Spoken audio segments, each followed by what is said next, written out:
안녕하세요. 나그네교회 교우 여러분. 오늘 이사야서 22장을 읽어가는 날입니다. 이사야서 22장은 결국에 남유다가 장래 함락을 당하게 될 것을 예언하는 그 장입니다. 남유다를 둘러싼 열방에 대한 심판의 예언을 이어오고 있지 않습니까? 그런데 왜 남유다는 보호를 받는다고 해야지 왜 남유다의 멸망 예언이 여기 와 있을까? 그것은 열방들을 심판하시는 것을 보아 알듯이 각 열방과 다를 바가 없다면 남유다도 역시 심판을 받을 것이라 하는 사실을 선언해 주는 뜻이 있다라고 볼 수가 있습니다. 실제로 이제 1절 A절을 보게 되면 1절 전반절에 환상의 골짜기에 관한 경고라 이렇게 나오죠. 이 환상의 골짜기에 관한 경고라는 그 말 자체가 이미 예루살렘에 대한 심판을 담고 있습니다. 환상의 골짜기라는 것은 예루살렘을 가리켜서 일단 골짜기라고 말하고 있는 것이고요. 왜 시온성이요, 하나님의 도성이요 이렇게 아름다운 표현이 있는데 골짜기라고 했을까? 영적으로 골짜기라는 것은 일단 이제 험하고 그런 것인데 일단은 버려진 것 또는 이방의 장소와 같은 느낌이 있죠. 그런데 거기에 환상의 골짜기라, 그러니까 하나님의 이상과 환상을 받아 그의 말씀을 전하는 그러한 거룩한 부름을 받았으나 실제는 골짜기가 되어버린 그러한 뜻을 담고 있는 식으로 환상의 골짜기여라고 이제 표현되고 있는 것이죠. 하나님의 백성으로 부름받은 그 시온성이 하나님의 말씀에 순종하지 않으니까 결국은 그저 골짜기라고 표현될 따름인 거죠. 1절 하반절부터 4절까지의 말씀 속에는 이런 예루살렘이 당할 멸망을 보고 이사야 선지자가 애통하는 마음이 반영되어 있습니다. 어떠하게 그럴까요? 1절 하반절에 네가 지붕에 올라가면 어찌함인고, 이 지붕에 올라가면 어찌함인고, 이걸 책망하고 있죠. 어찌하여 네가 지붕에 올라가느냐, 무엇을 하고자 하는 것이냐, 네가 지붕에 올라가다니 이게 어떤 일이냐, 어쩌자고 그런 것이냐 라고 책망하시는 것인데, 이런 말씀의 이해를 위해서는 좀 배경을 알 필요가 있습니다. 예루살렘을 공격하러 아수르가 침범합니다. 그러자 하나님께서는 아수르의 군대인 사네립의 군대를, 그 군대가 예루살렘을 에워싸고 막 공격하잖아요. 그런데 하룻밤 만에 18만 5천 명을 하나님께서 사망케 하십니다. 그래서 결국 사네립이 퇴각을 하게 되죠. 완전히 패주하게 되는 것이죠. 이것을 보고 승리를 노래하며 예루살렘에 있던 사람들이 다 지붕에 올라가서, 지붕에 평평하거든요. 이 유대인들의 집들은 평평한 지붕에 올라가서 승리의 잔치를 누리고 패망한 사내 군대의 흔적을 보면 그런 이제 의기양양한 그런 이제 분위기죠. 그러니까 하나님께서는 너희가 이제 승리에 취하여 너희가 지붕에 올라가느냐? 너희가 바로 지금 이때야말로 잔치를 벌이며 개선의 노래를 부를 때가 아니라 이럴 때 하나님께서 우리를 불쌍히 여기셨구나. 우리가 여호와께로 돌아가자 하며 이런 은혜 때의 회개와 겸비의 역사가 필요하다는 것이죠. 그런데 저들이 잔치 벌이며 의기양양하여 저들이 하나님께서 아수르 군대를 물리쳐 주면서 예루살렘에게 준 기회로 깨닫지 못한 채 저희들이 이게 잔치를 벌이는 내용을 보고 하나님께서 어찌하여 너희가 잔치를 벌이느냐 이런 얘기죠. 어찌하여 너희가 무엇을 하고자 지금 이러고 있느냐, 지금 잔치할 때냐 이거예요. 2절을 보게 되니까요. 소란하며 떠들던 성, 즐거워하던 고울이여, 너의 죽임을 당한 자들은 칼에 죽은 것도 아니요 전쟁에 사망한 것도 아니라. 소란하며 떠들던 성, 즐거워하며 하던 고울, 지금 이제 지붕 위에서 잔치를 벌이던 예루살렘을 가리키는 것이죠. 너의 죽임을 당한 자들은 칼에 죽은 것도 아니요 전쟁에 사망한 것도 아니라. 예루살렘에 죽음이 없어갑니다. 공격이 들어오는 것이죠. 언젠가 미래에 있을 예루살렘이 하나님의 심판 앞에서 결국은 외적의 침입을 받아서 무너지게 될 텐데, 그때의 죽은 자들이 칼에 죽은 것도 아니요 전쟁에 사망한 것도 아니면 무엇 때문에 죽는다는 얘기죠? 이것은 여기서 칼이나 전쟁 죽지 않는 많은 사람들이 죽으면 뭐가 있을까요? 자연재해나 아니면 전염병이죠. 하나님께서 재앙을 내리셔서 예루살렘에 전염병이 돌아 그들이 하나님의 징계를 받는 일까지도 지금 널리 예언적으로 내다보고 있는 겁니다. 3절에 보게 되면 전쟁이 왔어요. 외적이 침입해 옵니다. 그럼 관원들은 어떻게 될까요? 나가서 싸워야 되지 않겠습니까? 그런데 너희 관원들도 다 함께 도망했다가 화를 벌이고 결박을 당하였고, 너의 멀리 도망한 자들도 발견되어 다 함께 결박을 당하였도다. 예루살렘에 싸워야 될 리더들이 그 관원들이 비겁하게 활을 쏘고 대적도 하지 않은 채 그냥 다 도망가 버립니다.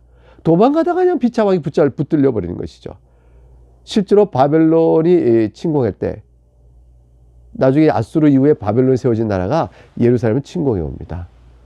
아수르가 물리쳤을 때 지붕에 잔치 부리고 좋아했지만 그러나 훗날 그들이 겸손하게 하나님께 돌이키지 않으니까 아수르 제국 멸망하고 세워진 바벨론 제국이 유다를 침범하게 되어지죠. 그럴 때 싸워보지도 못한 채 도망가는 일들이 벌어집니다.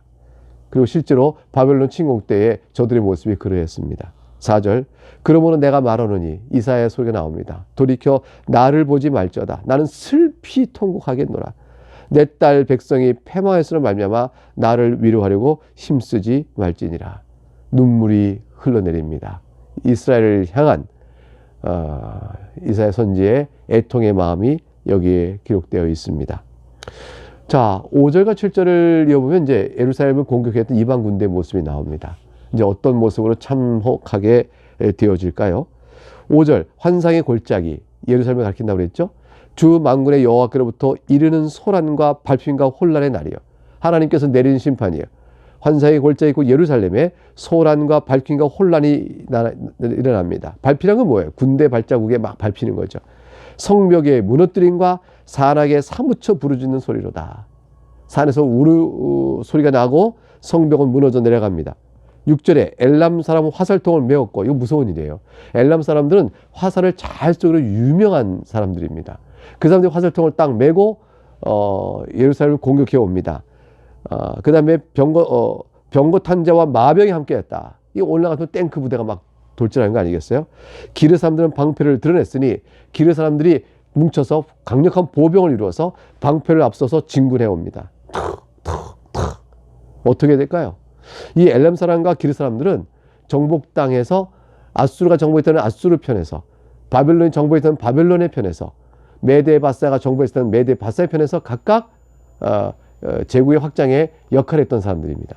이들이 이제 그러니까 바벨론의 제국에 속하여 예루살렘을 공격하러 오는 모습을 그리고 있는 것이죠. 7절 병거는 내 아름다운 골짜기에 가득하였고 예루살렘아 네 골짜기가 아름답냐? 거기에 병거가 가득해서 너를 무너뜨릴 것이라. 마병은 성문에 정렬되었으니 이제 싸움은 끝난 겁니다. 8절부터 11절 이런 상황이 되어지면 여러분 생각이 어떻을까요? 예루살렘은 어떻게 해야 되겠습니까? 예루살렘이 황급히 주 앞에서 엎드려서 회개하고 주여 우리를 도와주소서 이렇게 해야 되지 않겠습니까? 그 전에 앞에서 아수르가 공격해 왔을 때 산헤립이 한순간에 18만 5천 명이 몰살하고 여호와께서 예루살렘을 지키신 것처럼 어떤 나라가 공격해 와도 하나님께서 우리를 지키실 것이라 하고 주 앞에 돌이켜 회개하고 자신들의 잘못을 말하며 하나님의 도움을 구해야 될 텐데 유다는 8절부터 11절의 내용을 보게 되면 하나님께 나와 엎드리는 모습이 없고 자기들 힘으로 자기 방어를 하기 위해서 급급해야 합니다. 8절 그가 유다에게 덮였던 것을 벗김에 그날에야 네가 숲을 곳간의 병기를 바라보았고 유다에게 덮인 것을 벗겼다. 유다를 보호하고 있던 것이 덮여진 그게 벗겨졌습니다. 그러니까 유다의 보호 장벽이 무너진 겁니다. 이젠 다급해진 것이에요. 유다가 이제 우리를 보호받을 것이 했던 것이 무너지니까 이거 어떡하지? 적병이 바로 쳐들어오겠는데? 방어벽이 무너질 상황 속에서 비로소 그들이 숲을 병기에 즉 병기구가 있겠죠. 숲을 곳간에 있는 병기구에 있는 무기를 바라보고 그걸 잡고 싸우려고 나서는 겁니다. 9절 너희가 다윗성에 무너진 곳이 많은 것도 보며 이미 공격받아서 다윗성이 벌써 손상이 갑니다. 너희가 아랫못에 물도 모으며 손상간 다윗성을 보수하고 물도 모아서 장기전에 대비하려고 애를 쓰겠죠. 10절에 예루살렘의 가옥을 개수하며 그 가옥을 헐어 성벽을 견고하기도 하며 성벽을 보수하는 겁니다. 11절 너희가 또 옛못에 물을 위하여 두 성벽 사이에 저수지를 만들었니라. 물을 확보합니다. 장기전에 포위를 당하더라도 살아남기 위해서 애를 쓰는 것이죠. 그러나 너희가 이 일을 행하신 일을 앙망하지 아니하였고 하나님을 돌아봐야 될 거 아니에요. 이렇게 나름대로 애쓰고 너희를 지키겠다 하지만 막상 하나님을 앙망하지 않고 이 일을 옛적부터 경영하신 일을 공경하지 아니하느니라. 예루살렘의 방어벽과 이런 걸 지키는 것도 하나님께서 일찍이 은혜 주셔서 이런 것들을 했는데 예루살렘 지금까지 지켜왔던 하나님에 대한 공경과 앙망이 없었다. 12절 13절 그러면 예루살렘 말로가 어떻게 될 것 같으세요? 이방 군대의 침입에도 하나님께 돌아오지 않는 이스라엘, 이 예루살렘 어떻게 운명이 될 것 같습니까? 하나님의 심판의 선언이 주어집니다. 그게 12절과 13절에 나오는 겁니다. 그날에 주 만군의 여호와께서 명령하사 통곡하며 애곡하며 머리털을 뜯으며 굵은 배를 띠라 하셨거늘. 왜 이렇게 슬프고 고통의 노래 탄식을 해야 될까요?